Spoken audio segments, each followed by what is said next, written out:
and welcome back to the True Crime Guys podcast. I'm Lauren. And I'm Michael. What's up, people? How's everybody doing? Hope y'all are staying safe out there. Staying safe, staying healthy, staying smart. Yeah. We got a great case for you this week. I discovered this on YouTube a while back and just kind of got sucked into watching it. Interesting case. We got a hero in this case, a private investigator, a private eye that was just a beast. Yes, this guy should be celebrated. He really broke this case, and he's just, I'm proud he's a North Carolinian, my friend. Yeah, right? What's funny is that, like, some of the stuff the way his vocabulary and the way he talks, you just think he wouldn't be that intelligent of a person. Yeah.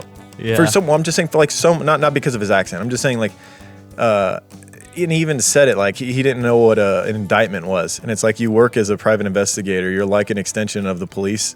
But he doesn't even understand the legal jargon and stuff. But that doesn't stop him from being a badass. Some people, they're just, if they zone in on a goal or a target, he's just one of those guys. It's like, he made it his goal to find this girl that was missing. Yeah. And he was going to fucking do anything by any means, even stuff that police aren't able to do. And that's why he ends up breaking the case up. He was able to do stuff that the cops aren't able to do. We've seen that in the past work out, Actually, in our case that we did last week with the woman that worked with the murder suspect and got his DNA from a cup at work. It's a similar thing to that. Yeah, very similar. He did this one was a little bit more extensive, a little bit more time and money and resources was put into this conviction. But what I was going to say is, you were talking about how he didn't sound very intelligent. Well, there's different forms of intelligence, right? And this dude is like ingenuity, creativity, planning. Like, he's just... He get shit done smart. Yes. He can't knock your socks off when you talk to him. He's not going to wow you with a bunch of big words. Right. But he has good ideas, he can get he's shit a people done. Person too. He just he has that calming Southern drawl at the same time that I could see how he could befriend people pretty easily. And I think that really came in handy in this case. Yeah. Yeah, it takes place in Fayetteville. The home of Fort Bragg Air Force Base in North Carolina. It's pretty much all that Fayetteville's known for. It's just a military town. I mean, I don't live there, so it's not fair. It's about 3 hours from me. I'm sure there's plenty of other great things that come from there. But, mostly Fort Bragg Air Force, where this victim was stationed, right?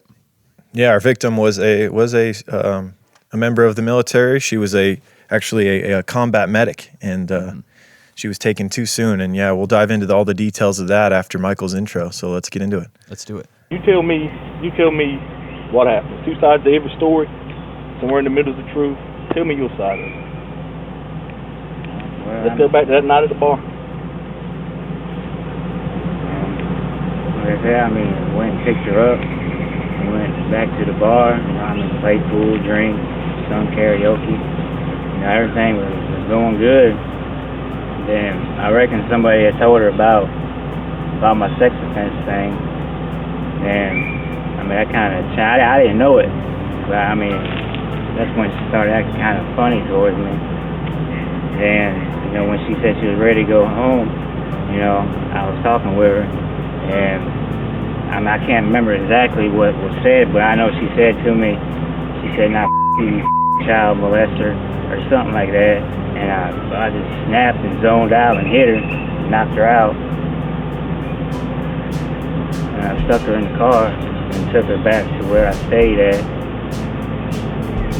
And then she woke up, started screaming, and I hit her again, knocked her out again. And I can't really remember what happened in that time period.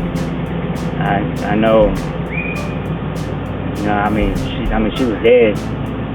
Then that morning, or I reckon it was 4:35 or something, I stuck her in the car and took her down here.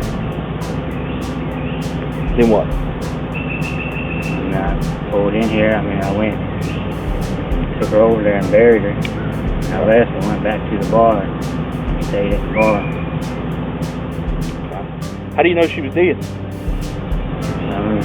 Starting to get stiff.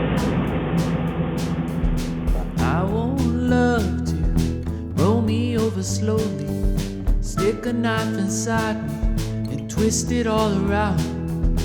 I won't love to grab my fingers gently, slam them in a doorway, put my face into the ground. And I won't love to murder my own mother, take her off to somewhere like hell or up above. And I won't love to change my friends to enemies, change my friends to enemies, show me it's all my fault. 'Cause I won't let love disrupt, corrupt, or interrupt me. I won't let love disrupt, corrupt, or interrupt me. I won't let love disrupt, corrupt, or interrupt me anymore. Yeah.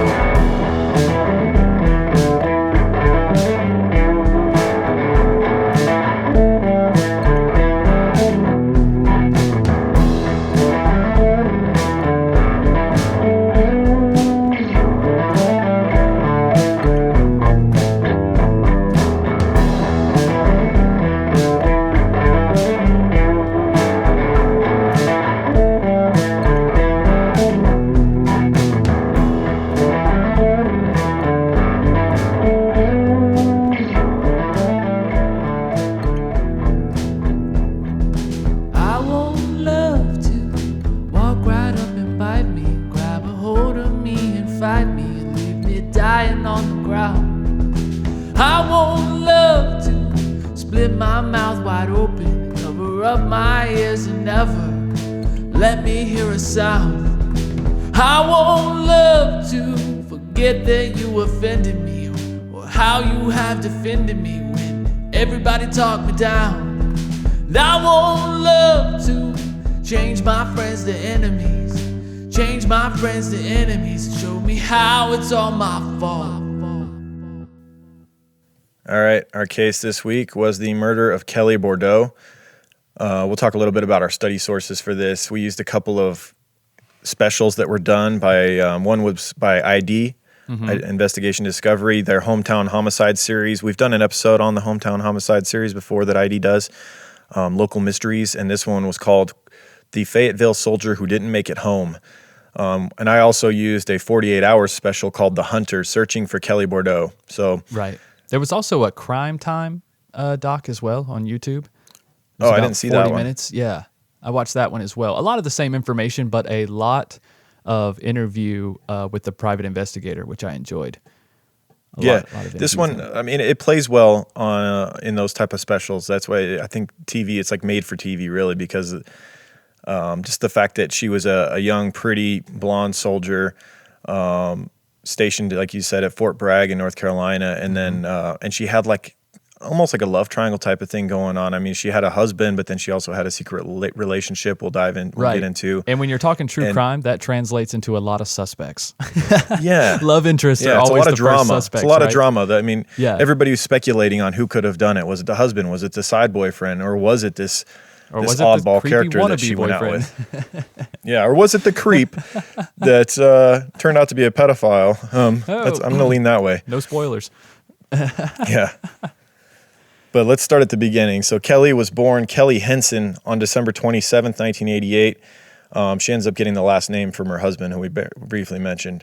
But yeah, born Kelli Henson. She shares a birthday with Bill Goldberg, badass wrestler. Oh, yes. You know, I'm not really into wrestling, but growing up, if I had to pick one, I thought he was pretty awesome because of the spear move that he had. It was just fun to watch. Dude, that was a great time in wrestling. Yeah, I know. You were just so ready for him to just stick somebody, straight up Madden hit stick somebody, bro. You know what's funny is my grandfather. My grandfather, up into his 70s, was really into WWE and WWF and all that. So he was into all the wrestling stuff. Really? An old man. Dude, that's hilarious. badass, And Goldberg though. was That's his cool. favorite. Oh, yeah. Yeah. Goldberg, man, with just that one tribal tattoo. Like, he single-handedly made tribal tattoos popular, I think. It was like the first Affliction shirt. It was like the Goldberg tattoo. You know what I mean? Right. Yeah, I loved that era of wrestling, man. When The Rock was first coming on the scene, you had Goldberg, you had Sting, The Big Show. Remember The Big Show? Oh, yeah. Dude. Yeah, but that was the last time I was interested in wrestling. Was around that time. I just grew out of the narrative, stopped watching it. You know, it's like a soap opera. Yep. You got to stay up to date with it. And everyone knows it's fake. We all know it's fake. It's play acting is all it is. Exactly. You still buy in, though, and it can still be fun. Yeah. Obviously. I mean, it's a very profitable business. It's like theater, It's like theater for a different audience. Yeah. I mean, it's not like the pinkies out, wine drinking audience. It's like just your average Joe, but it's still the same thing. It's over the top acting. Yeah. With greased up, muscle bound dudes. That's all it is. So. And with some acrobatic stunts as well. Yeah. Yeah. She also shares a birthday with Louis Pasteur, a French biologist who he was a microbiologist, chemist, renowned for his discoveries of the principles of vaccination and microbial fermentation. So made some big strides in like fighting disease and stuff. So I felt like he was worth mentioning. I'd heard his name, but I didn't know what he was famous for. I'd heard Louis Pasteur, Right. but so it was kind of cool reading about the stuff that he accomplished. Hell yeah, man. Little history lesson there. You should sprinkle those in more often, Lauren. Yeah, how about that? So Kelli, she was born and grew up in St. Cloud, Florida. She was pretty smart, tough as nails. Everyone described her as tough as nails, and that translated over to the military later.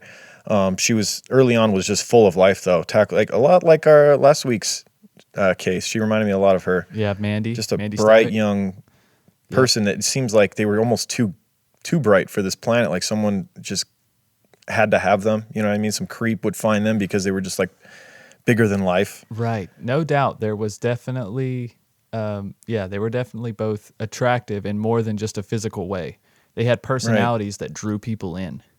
Yeah. You know what I'm and saying? she was like almost too nice to everyone, where it's like she had the tendency to, I think maybe guys would get the wrong impression just because she's really pretty and smart and fun to be around, and then she's really nice to like everybody, you know? Like the more I do this podcast and the more cases we've studied, the more I'm like, now I understand why a lot of really pretty women are kind of unapproachable and like they have that vibe like don't come near me, because like it's like a defense mechanism. It's like if you're nice to some random creep just because you're a nice person, you could end up getting killed like this. Like it's a sad fact of life. Yeah, or stalked. I mean, even if it's not that bad, you could still be stalked, or maybe he'll keep coming to where you show up just because you were. And I'm sure that we have listeners that could justify these stories and these claims 100-fold. I mean, I don't know. My wife, she still doesn't. She doesn't like going in some stores by herself just for that reason. She's like, it's just so much easier when you're there. I've had to tell my wife, because she's one of those people that's just always nice, like overly nice to everybody, and she's pretty, and it's like she's definitely had some like stalkers before. Yeah, like even when I was dating her early on, where it's like boyfriends that couldn't let it go, or just random dudes that got the wrong impression. You know? And so I think I've hardened her on that a little bit. Like, hey, just be careful when you're overly nice to strangers, because sometimes they think it's because you like them, but it's not necessarily that. I know. And they're literally just giving a smile or a nod or a friendly thing, which is no different than what men do. But it's never taken that way, It's not taken every time a man is nice to a woman or holds the door for her or smiles at her or whatever. She doesn't think that he wants to be with her, but that may be the case. But she doesn't think that. Oh, it usually is. Yeah. That's the problem. That's the problem, right? It's the problem that we're both doing the same things, but both sexes interpret things differently. Right. Yeah. So in high school, Kelli was a cheerleader and ran track while maintaining A grades. She ended up graduating from St. Cloud High School in 2007, a year after I graduated. So around the same age, would have been around the same age as me as well. She was born in 88, as we mentioned. I was born in 87. So she's right around our age, Michael. Right. After high school, she went to community college for dental hygiene, which is what my wife does. So it's a little ties there as well. And was also simultaneously working at Sonic drive-thru as a car hop, underrated fast food joint. Sonic, I think we've talked about them before, but the happy hour with the slushes. Oh, dude, the ocean water drink, and like they have good breakfast burritos. Yeah, they do. Everything's a little overly salty. And if I had to criticize Sonic for one thing, they oversalt a little bit. Even for fast food standards, they're a little salty. Right. But other than that, they got some good concoctions. They have great commercials. One of the funnier commercials. Oh yeah, those two guys. Those two dudes. Yeah, they're always amusing to me. Yeah, they are. I like the pettiness of the humor. Yeah, it reminds me of like The Office. I just love how petty they are with each other. They just can't Exactly. you can't let it go. So yeah, she's taking on menial jobs and going through school. And then in the summer of 2010, though, was a huge month for her. So she graduated in 2007, and she's kind of trying to find her way. And in 2010, she makes two big leaps in her life. In May, she joined the Army and will go on to later become a combat medic. But she joins the Army in 2010. And in the same year, actually like a month later, in June, she ends up marrying longtime boyfriend Mike Bordeaux, and that's where she gets the last name Bordeaux, announcing on the day after her wedding on Facebook, quote, Kelli Marie Bordeaux here. So she'd been posting daily. Actually, I was trying to get more information on her background because a lot of the articles and specials that were done on her kind of just start with her being in the Army, and then they go through you know, the events that transpire after that. You couldn't get much, but her Facebook page is still actually active, and you can go back and look at posts she made back in 2010, 2007. Nice. That's what's nice about these newer cases is that you're able to do that. There's usually some sort of trail of the actual people involved posting somewhere. It's always fun to try to find. Yeah. It was a different time back then too. Some of the stuff she said on her posts were like would not be taken kindly anymore. Oh, right. Well, it's 10 years ago, man. 10 a lot can happen in a decade. Yeah. See that over and over again. Yeah. The petite 5'1" blonde had a passion for adventure and a dream of seeing the world, which made the military a natural calling for her. And being a combat medic also satisfied her desire to help people. So, as we mentioned, she gets married in 2010 and then goes on into the military. And by late 2011, early 2012, after completing basic training and boot camp, Kelli was told that she'd be stationed at Fort Bragg in Fayetteville, North Carolina. So she's going to be making the jump from Florida up to North Carolina. Not a bad move. And her newly wed husband, Mike Bordeaux, they'd now been married for like a little over a year, I believe, tagged along with her to North Carolina, and the two got an off-base apartment in Fayetteville. However, the stress of adjusting to a new life in another state put their marriage under pressure when Mike was unable to find a job and was drinking heavily. So she's on base doing her thing, and she's coming home to him drunk and just kind of not really adjusting well to North Carolina, not making new friends there and not happy. Right. Well, I don't know. It just seemed to me like, I mean, how are you unable to find a job on a military base? I mean, I feel like they'd put you to work doing anything, especially if you're a spouse. Right. I feel like Mike just kind of gave up when they moved to Fayetteville. Yeah. That's what it seemed like. That's possible. And it's also a lot of stress. They just got married. You know what I mean? That's a lot of. I mean, the first year or so of marriage, at least that's what people tell me, is difficult. You know what I'm saying? Especially when when the wife is also in another relationship that the husband doesn't know about. You have to wonder also. Right. That puts a lot of strain Kelli, on how was Kelli? How loving? Yeah. How loving was Kelli being, and how dedicated to this marriage, or had she already written it off? It sounds like she'd already written it off because she'd found somebody she liked more. Because she had been keeping a secret from Mike. She'd been in another relationship with a man named Justin Thompson for over a year, whom she'd met back in St. Cloud before joining the military. So it seemed like she'd been with him either right before she married Mike or right after she married Mike. Right. Why would she? It's probably like right after. Yeah. She probably started getting some cold feet, and then she was talking about going to the military. And then, you know, maybe Mike's alcoholism was picking up, and then he was stressing out about the move, didn't have a job. Yeah. You know, things can get unattractive real quick for a woman who's as like driven and motivated as Kelli is. You see what I'm saying?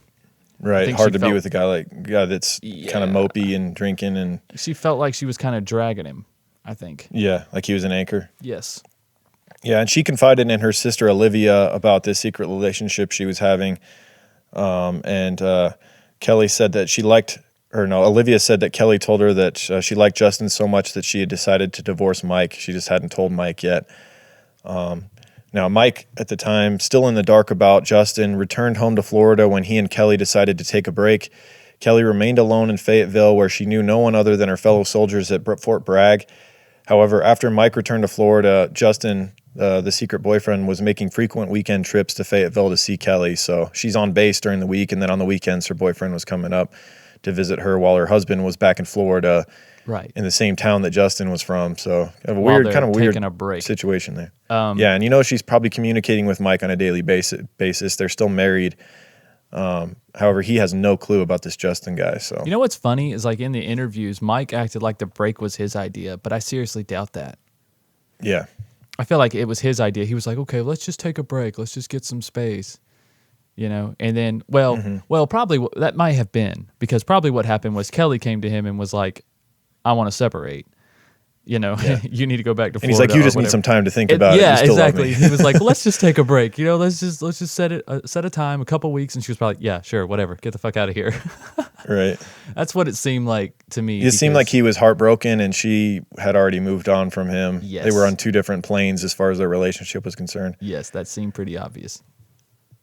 It was during one of Justin's weekend visits that Kelli met a man named Nicholas Holbert, who worked as a helper at a local bar called Froggy Bottoms, where Kelli and Justin had gone for drinks. So Justin's up to North Carolina visiting Kelli, and they go to this kind of little watering hole, kind of a hole in the wall bar. Yeah. So apparently there's bars like this all over Fayetteville.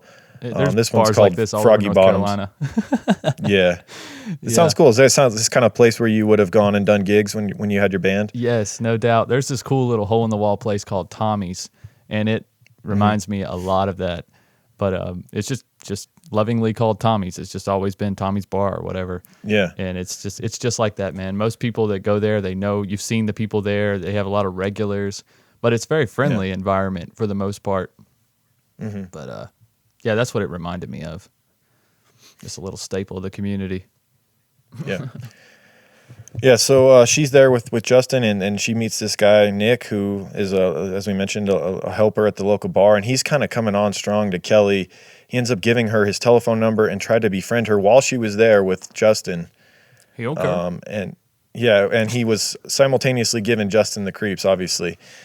At the time, that Kelli, dude gives however, anybody the creeps, honestly. Like, Yeah, watch the interviews with this guy. He's just a creepy guy, right? He is. I'm sorry. And it just tells you how just kind of like free-spirited and fun-loving that Kelli was, that she was just like assumed that he was just, a friendly guy just wanting to hang out or whatever. And when clearly everyone else saw it differently. Right. So at the time, she thought of Nick only as a drinking buddy at Froggy Bottoms after her boyfriend, Justin, had returned home to Florida. And Nick offers to bring her back out there, and she accepted. So he says, hey, why don't we go back to Froggy Bottoms next weekend and hang out and shoot some pool and whatnot. She agrees to accompany Nick to Froggy Bottoms on that following Friday. I guess Justin wasn't going to be in town the next weekend. Right. It's probably kind of brutal on Justin to be. It's not an easy trip, That's quite a drive. Right. Or but even you might even have to take a flight from Florida to Fayetteville. I mean, it would probably be a 5-6 hour drive at least. I imagine. It's about 12, depending on where they're at in Florida. Yeah, it's a long drive. But Kelli probably just was thinking, this was before the time of Uber, right? Uber around 2012? I don't think so. I'm not sure. If they weren't. Rideshare wasn't very popular. So no, I don't think they were around. That was in the Crime Time, or what was it? Anyways, Crime Time documentary, Kelli talked about how she just needed a ride, it seemed as though Kelli needed a ride to the bar, right? Nick worked at the bar. Yeah. So Nick is probably not drinking as much. I'm sure he's drinking at the bar. I mean, come on, everybody's drinking at the bar.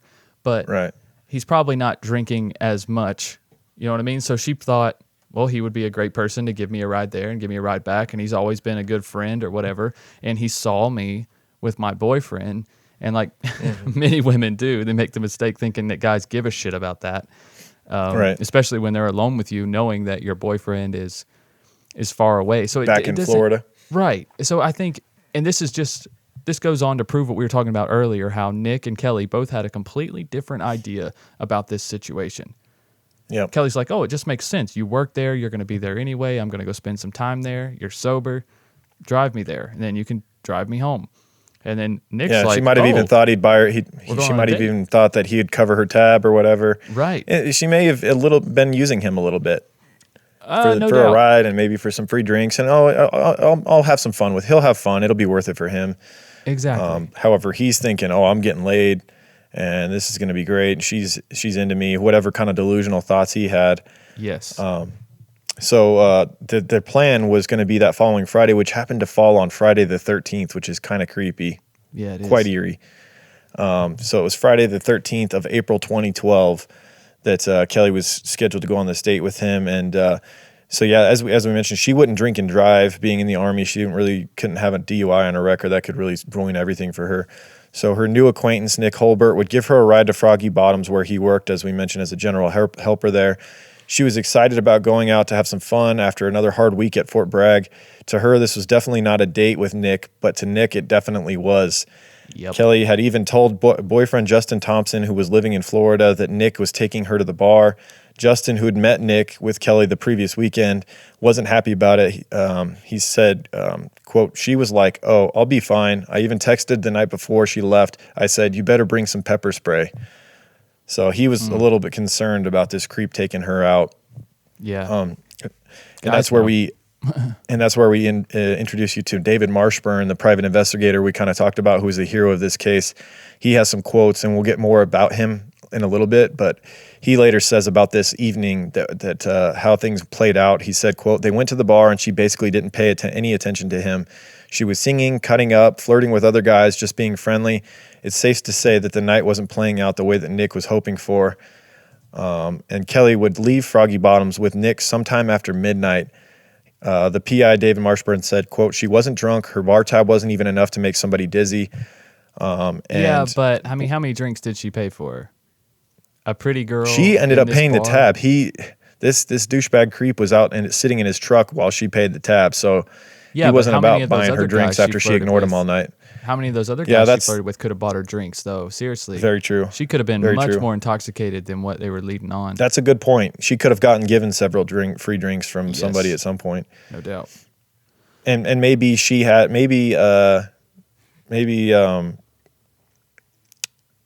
Nick had his own tab, which he bought a couple drinks for her on too, and had already paid that. I don't know how much they considered of that. Yeah, exactly. There's a lot to be taken into consideration there. Yeah. So boyfriend Justin receives a text from Kelli's cell phone later that night reading, quote, "Got home safe, ... I'm going to bed, ... Call me tomorrow." He says, "It was weird because the text message before that was, 'Hey, call me, call me, call me,'" said Justin. Justin Thompson did call her constantly all weekend to no avail, so he alerted Kelli's family. So he had a bad feeling about this. He suspected that text about her getting home wasn't actually her.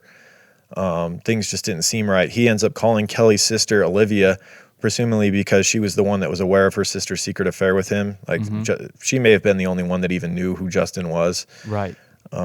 And he asks her if she knew where her sister was. She said that she should be at formation at Fort Bragg, and he said no, she's not. You might want to try and get a hold of her. Olivia, quote, said, and he's like, "Something's up, something's happened, something's going on," and he knew immediately. Then when Kelli doesn't report for duty at Fort Bragg on Monday morning and there's no sign of her at her apartment, friends, family, and Army brass started to get really worried. Kelli was reported missing to police and a massive search was mounted. So her mother wasn't worried immediately. Like the day after, she thought she was just going to turn up like she was at a friend's house or something. But when she realized by Monday that she wasn't at Fort Bragg where she was supposed to be, she basically started to panic at that point. And so this big search gets going. And among the search volunteers were Nick Holbert, the guy she was with that night, and Kelli's estranged husband, Michael Bordeaux, who now, along with her boyfriend Justin, were the cops' main persons of interest.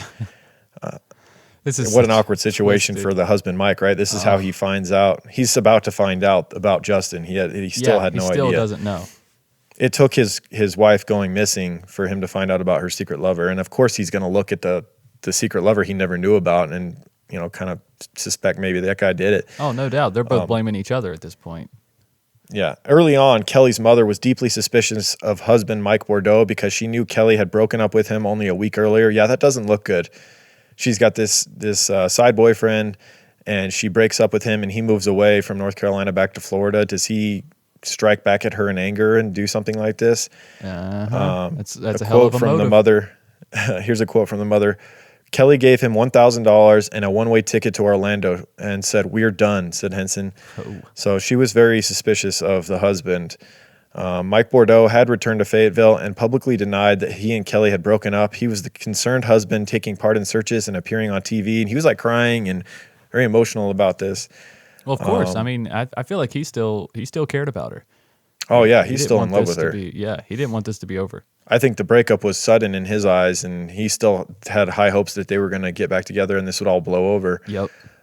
He said, quote, "Me and her loved each other very much. Just please let her come home. Just let her come home to her family, me, friends. Just let her come home." But Henson wasn't buying it, and she confronted Mike Bordeaux. She said, "You know, I'm going to ask you this, Mike. Did you do something to my daughter?" He ended up slamming the phone down on her when she asked him that. He was very emotional. Now, Nick Holbert was the last person known to see Kelli before she vanished. So, of course, in the police's eyes, he was immediately under heavy suspicion. But it seemed like everyone in Fayetteville had their own idea of who might have done something to had something to do with Kelli's disappearance.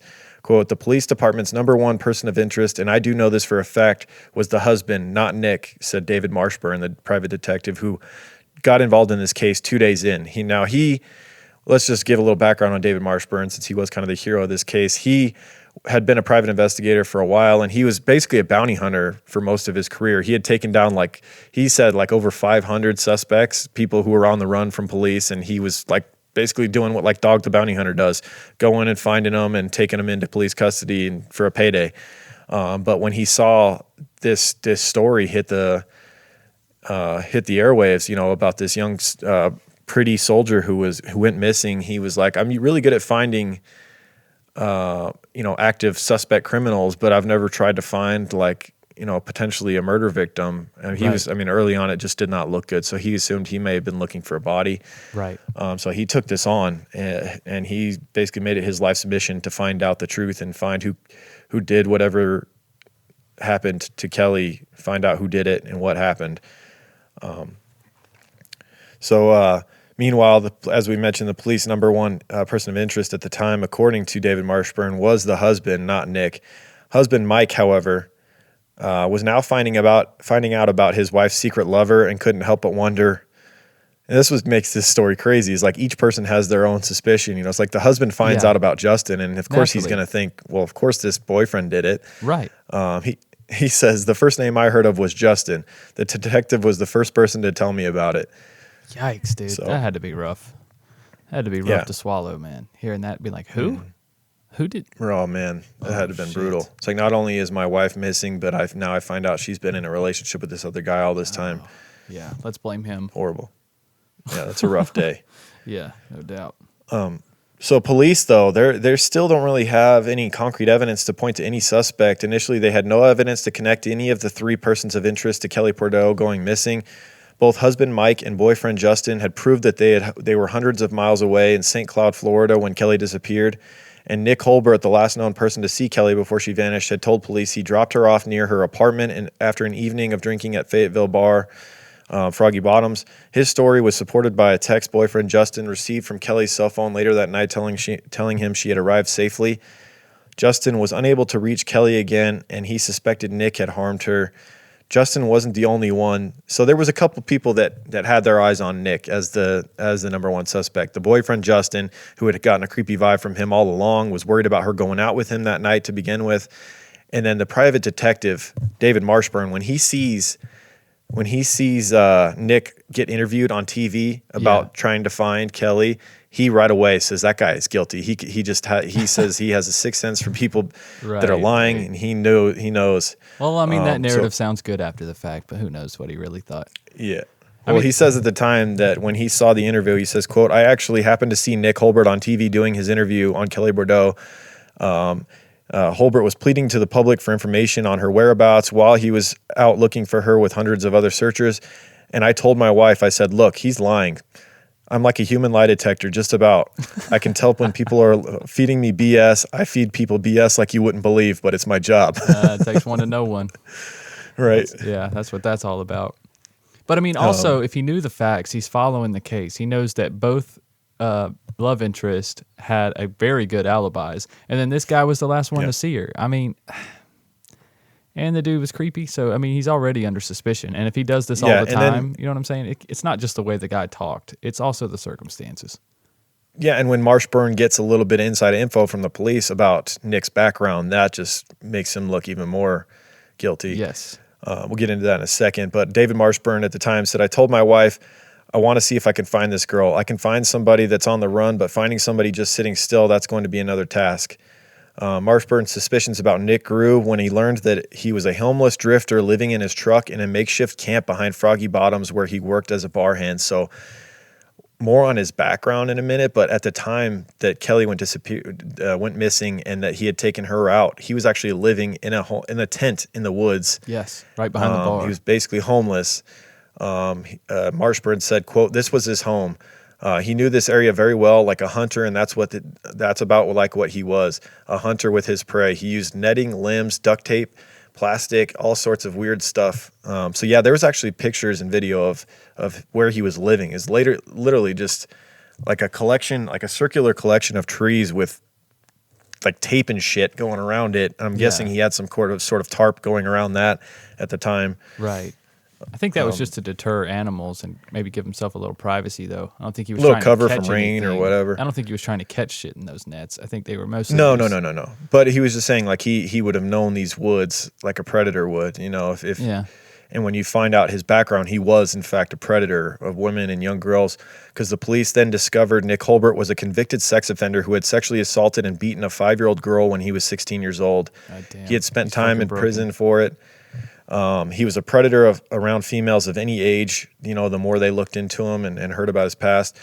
Police still couldn't link him to Kelly's disappearance, but they did manage to put him behind bars for a year for failing to register as a sex offender in Fayetteville.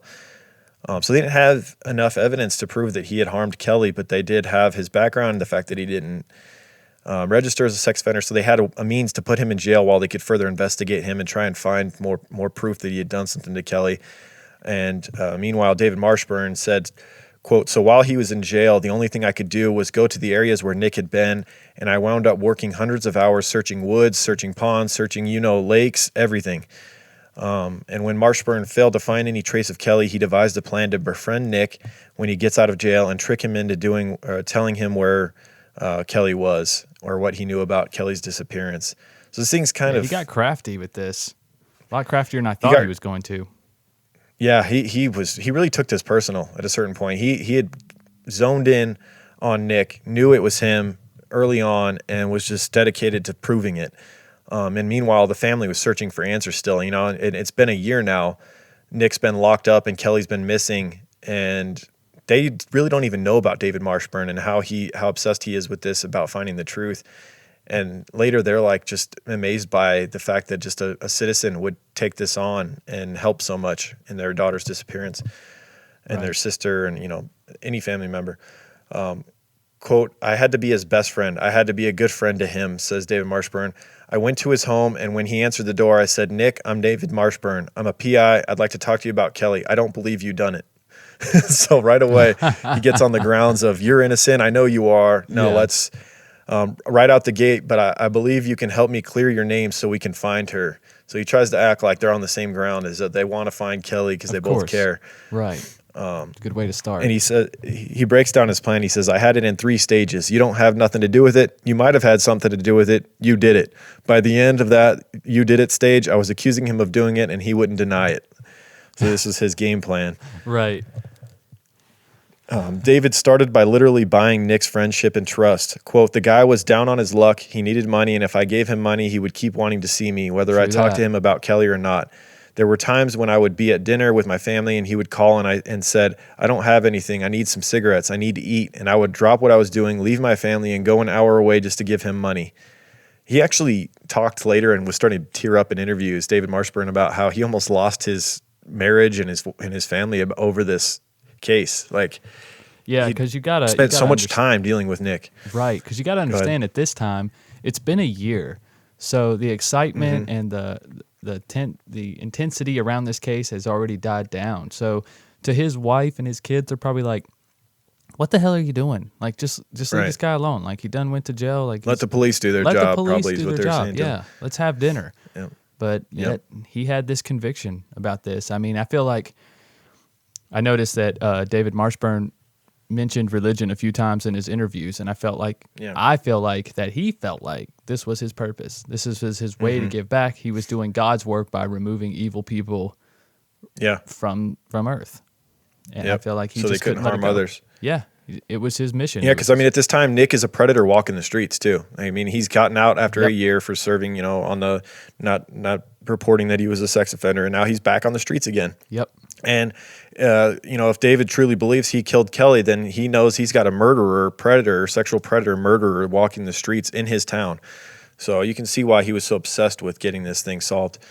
But months would go by without a frustrated Marshburn getting any information out of Nick about Kelli's disappearance. He said, quote, "I wanted to take him into a barn somewhere, just start cutting his fingers off until he told me where the hell she was.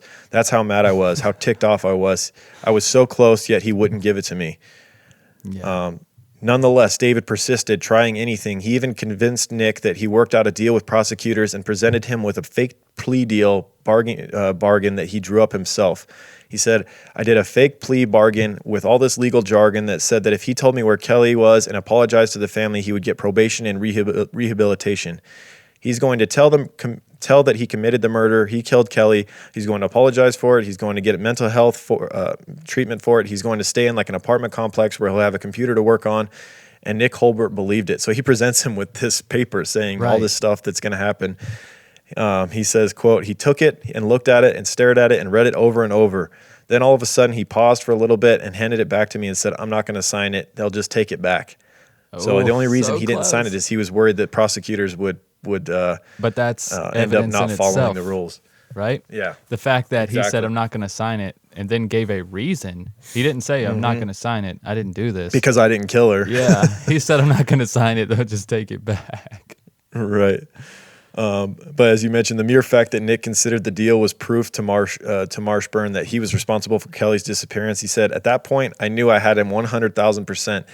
I had the right guy. I had the man." And so now he's got even more motivation, and it's kind of like puts a fire under his ass to figure out a way to get this guy behind bars. Yep. For more than 2 years, Kelli Bordeaux's family now at this point has been searching for answers, and they would finally get them when the PI, David Marshburn, managed to get the killer to confess using his final trick. Marshburn showed up to see Nick and told him he was about to be indicted for Kelli's murder. He said, quote, "The reason I wanted to do an indictment was because I don't understand indictments. A lot of people don't unless you're in the legal realm. So an indictment will be easy to BS about and hard for him to understand," David said. And he even went as far to, he draws up this fake indictment, shows up to Nick's place where he had presents him with this indictment, and then also he had put basically a bondsman in a Crown Victoria sitting out in front of his house. He says, quote, "So I put a bondsman outside his house in a Crown Vic, and he sees it and said, 'I told you, man, they're watching me. They're coming after me. They got something.'" So this whole ruse they got you now. really gets... That's smart, dude. He got Nick This all is like flustered with the Crown Vic sitting out front. Yeah, this is like some Breaking Bad shit right here. Some Better Call Saul tactics. Just getting some actors to play the part and scare people, man.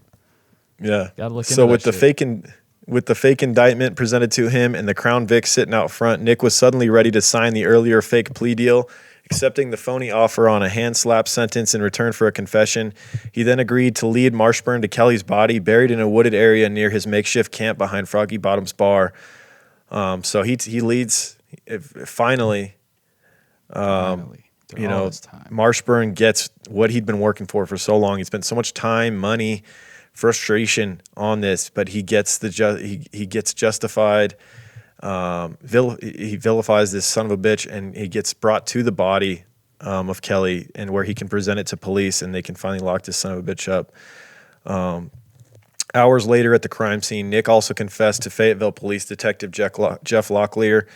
And somewhere between what Nick tells Detective Locklear and what he'd earlier confessed to David Marshburn lies the truth about what he did to Private First Class Kelli Bordeaux on that fateful Friday the 13th night. Nick said that the trouble began on that Friday night when he took Kelli to Froggy Bottoms, where he was working as a bar hand, as we know. Quote, "So as the night went on, she was ready to go home. She went to go pay her bar tab. And he says he went out to his car where he was waiting, and when she was paying her bar tab, apparently the bartender told her, 'Be careful with this guy. He's a sex offender.' At the time, she had no idea about his past. So when she comes out of the bar, she walks down the sidewalk of Froggy Bottoms, right past Nick's car as he's sitting in it. He said that he told her, "Hey, I thought I was taking you home." She says, "Fuck you, you fucking child molester," or something along those lines. So he ran up behind her, hit her, and knocked her out right in the parking lot. Very bold move. And David said, according to Nick's confession, he then pulls her out, lays her on the ground, pulls her clothes off, and goes ahead and starts having sex with her.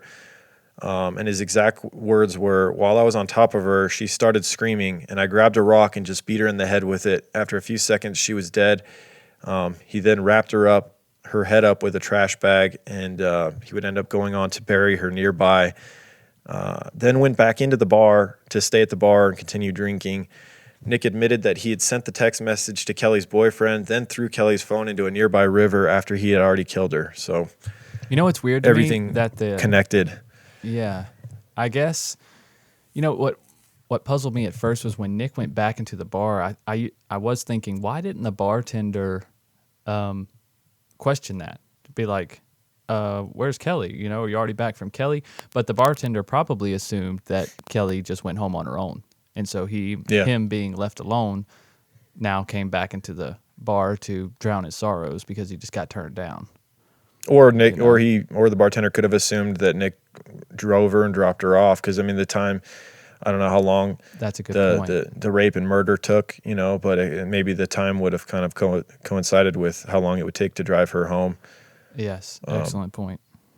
It also says something about how how cold of a scumbag he was, that he could do something so heinous like that and then just go back to the bar and just act normal. And also, like, there wouldn't be signs of like shaking or just kind of like him acting nervous or anything like that. Right. And anybody that can be set off just from one comment like that, you're fucking right. They're messed up, man. Oh, Go from you fucking child molester to immediately knocking her out in the parking lot in a public place.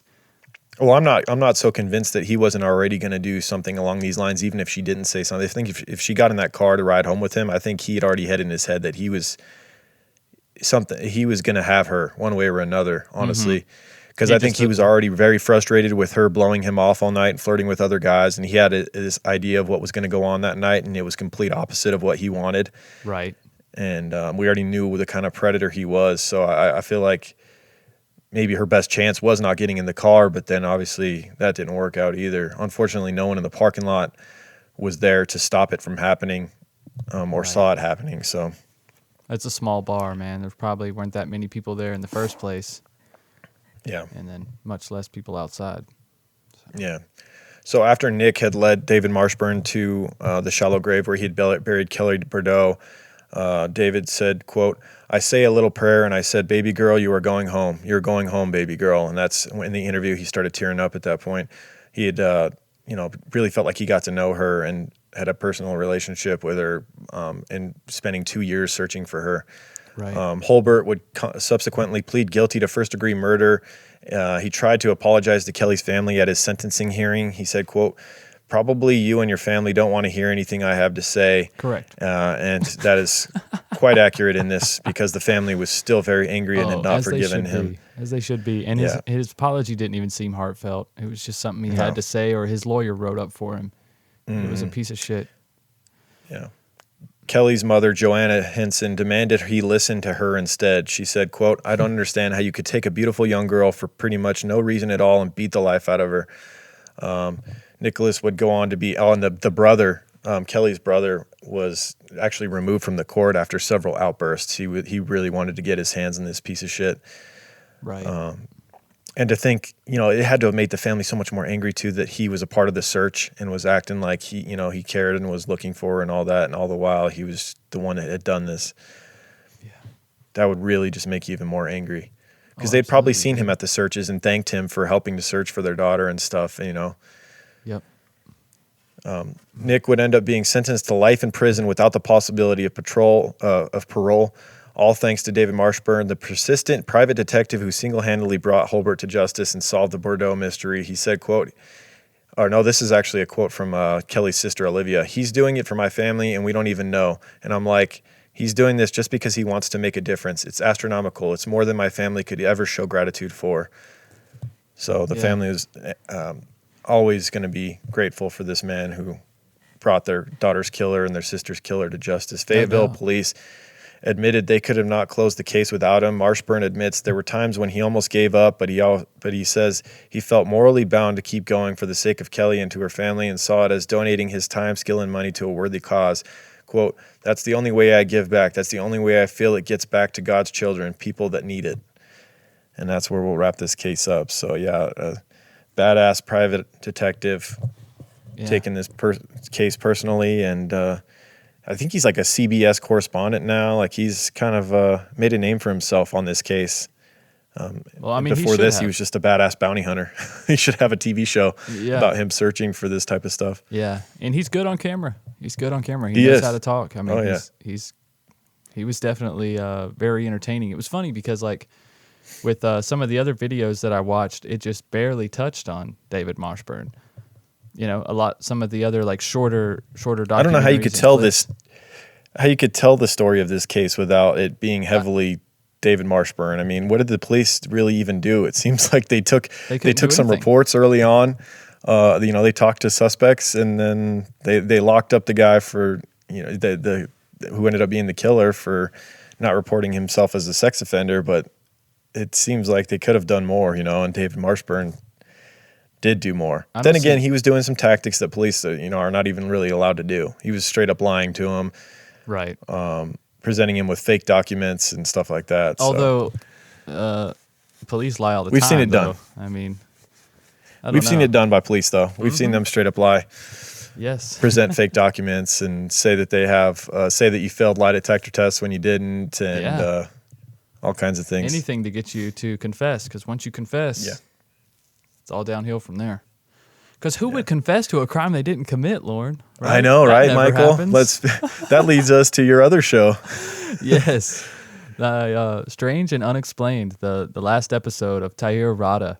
She was an Israeli girl that was murdered in a bathroom, and a Ukrainian man who was working at the school ends up taking the fall for this case, and he is still taking the fall for this case. And it is... Because he confessed. Because they presented him with all kinds of fake information. Proof that he had done it, right? Yes. Fake DNA. They put him in a cell with a man who convinced him that he would get a lighter sentence if he just could. And he actually literally started questioning his own memory. Like, did I actually kill this girl? Like, yes. He actually started thinking that it is more probable that he blocked out and committed this entire murder and then came back to at home in clean clothes that he was wearing earlier that day. Right. Like, you just think about it. Like, why is there nothing tying you to it? Okay, you know what you were wearing that day, right? Okay, well, there's no traces of blood, hair, DNA, or any evidence that you were even in the area of the murder. So did you clean all that stuff up and then add all the pre-dirt that was back there, you know, on the shoes? Because the shoes were worn, but not bloody. You know, it's just... But it just goes to show you the power of isolation and, you know, external surroundings, how they can mold your own reality. But it also didn't help that he was Ukrainian and didn't speak Israeli. But you guys should check that case out. Episode 10 of Strange and Unexplained just got released. It's a show I'm very proud of. I'm working very hard on it. Lauren gives a great segment in the show. Every week we have a segment called Lauren's Synopsis, where Lauren breaks down the case and kind of gives his opinion and stuff. Sometimes we line up, sometimes we don't, sometimes he adds things. And it's just a great way for us to work together on a different style, a different format of podcast. So if you guys are True Crime Guys fans, or you've been caught up on True Crime Guys for a while, go check out Strange and Unexplained and get your little podcast fix there as well. So that's right. We also have to talk about Oh My Gaia. Yes. Oh My Gaia, guys. If you're not on the Oh My Gaia train, you're really missing out. I just got my new shipment in this week. Did you? So did I. I got mine yesterday, and there's a new scent. Did you get the new scent? She's on it. Which one? Pear? Yes. We did get pear. My wife is in love. I got a new scent, but I cannot remember the name of it. It's pear. Yeah, I don't believe it's for sale yet, so don't go try and rushing out to buy that scent. There's plenty of other scents, but I think maybe she's testing out pear to see what people think. Because I'm looking at the website right now and I don't see it available at the moment. But she might send you, if you make an order, she might send you a sample of the pear. Who knows? Yes, I love we are. If you we're make an official order, don't go testers, asking for so- free samples. This ain't Costco. Right. She's a small business and with excellent quality product, and she shouldn't have to give out free samples, guys. Serious, you won't regret the purchase. But if you don't know what we're talking about Oh My Gaia, which is an innovative, all-natural deodorant, fragrance, and beard oil company specializing in paraben and aluminum-free products. Their innovative line of deodorants inhibit the growth of odor-causing bacteria while maintaining effectiveness. At Oh My Gaia, they use only all-natural paraben and aluminum-free organic ingredients. And like we mentioned, guys, there's tons of scents to choose from, and the scents are always growing. Wendy is always. I've got them coming all up with here. new If you want me to go scents. through them. Yeah. Let's hear them. Let's hear your list. All right. Barbershop Idaho. Okay. I don't know if you mentioned that one Oh, normally. That's for the people up in Idaho or Right. anybody that just likes Idaho. I think I need to get a jar of that just so I know what Idaho smells like. Yeah. I need to do it. It's a good call. It's a beautiful state. Also, if you want to know what we smell like, True Crime Pine. Yeah, that's right. Oh Baby. I don't know what that one's about. That one's intriguing. I think Oh that's like Baby. a clean, fresh, like baby powder scent, I believe. Okay. Sailor, one of our absolute favorites. Yes, Sailor's great. Great. And you said your unisex wife scent. stole that scent off you. You're not allowed to wear it She did. anymore. I'm not allowed to wear it anymore. So Yeah. I still like it. though. Sweet Pea. Sweet Pea has been my wife's number one for a while, but I think now that there's Pear, she's going to be splitting time between Sweet Pea and Pear. Fireside's one of our favorites, a Yes. nice smoky campfire type of vibe, but like not overpowering. No doubt. Very awesome scent. Bergamot Amber, Pure, Egyptian Musk, Flower Power, Honeysuckle, Lumberjack, Leather, Dreamsicle, Coconut, Lilac, Lavender, Lemongrass, Sandalwood, Unscented. If you just want something to keep your pits nice and Yeah. you don't want to walk around smelling like anything. And then Vanilla and Cherry Almond. Very nice. And I believe most of these scents are available in beard oil as well. So Yes, and or essential oils, or just like a scented oil, rather. Not essential oil, but a scented oil. yeah. But guys, because you are True Crime Guys listeners, you can get any of these scents or any of these products for 15% off by using the code word CREEPER, CREEPER. And that will get you 15% off your order at ohmygaia.com. That's OHMYGAIA.com or at shop_ohmygaia on Instagram. You should do it, guys. You won't regret it. No doubt. That's right. And while I am looking up the shout outs for this week for the people that have rated and review us, let's talk about our Patreon page, patreon.com/truecrimeguys. $2 a month gets you like over 100 premium recordings, different episodes we've done, a lot of the heavy hitter serial killers, and just crazy events in history. We've done so much of that stuff. Yes, things like $5 Ruby a Ridge. month gets you the gold creep van sticker. So even if you just become a $5 patron for the first month and then you switch to $2, you'll get the gold creep van sticker. Mm-hmm. Very prestigious. It is. Only way to get it. You can't buy it. That's buy right. it. Only way to get it. Yep. What else? Then we have a $10 tier as well. If you just love the show and you want to support the show at the highest level, the $10 tier, we appreciate that. You get the sticker as well. And we need to figure out something. $10 patrons, guys, hit us up if you guys want to do a Skype call with one of us, or I don't know, maybe a private text chat or whatever you want to do. I think we need to figure that out, because we originally had Skype calls as like the $10 thing, but well, of course, me and Lauren don't live in the same state anymore, so that makes things a little more complicated. But also, And I feel I have shitty satellite internet because I live in the mountains, so it's Right. kind of hard to do Skype anyway. right.